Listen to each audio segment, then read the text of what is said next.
buka suara terkait isu yang mengabarkan bahwa pihaknya akan meluncurkan Project S TikTok di Indonesia.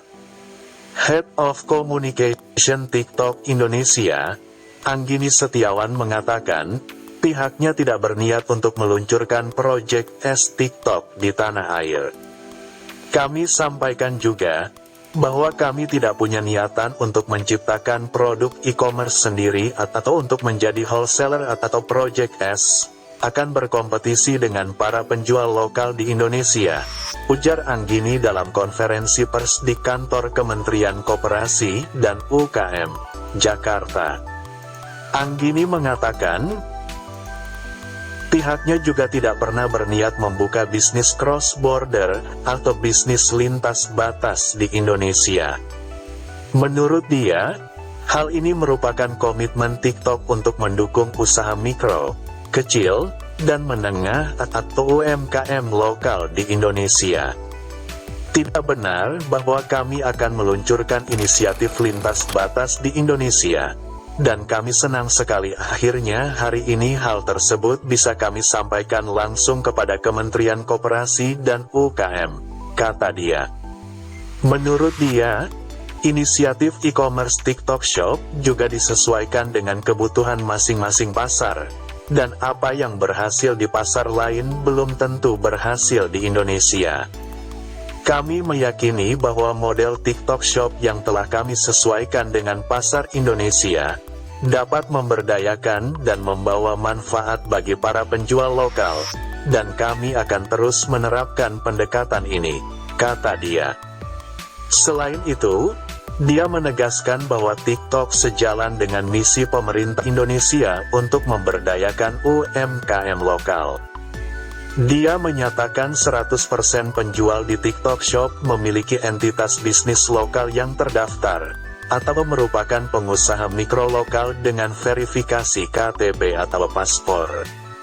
Sebelumnya, Menteri Koperasi dan UKM, Teten Masduki meminta Kemendak untuk segera mengeluarkan revisi Permendak nomor 50/2020 tentang perdagangan melalui sistem elektronik atau PMSE. Teten mengatakan, e-commerce tak bisa membedakan produk lokal atau impor yang dijual di platformnya. Ketika saya mau buat kebijakan subsidi untuk UMKM di platform online saat pandemi COVID-19, semua pelaku usaha tidak bisa memisahkan mana produk UMKM dan yang impor. Mereka hanya bisa memastikan bahwa yang berjualan adalah UMKM dan mereka tidak bisa pastikan produknya.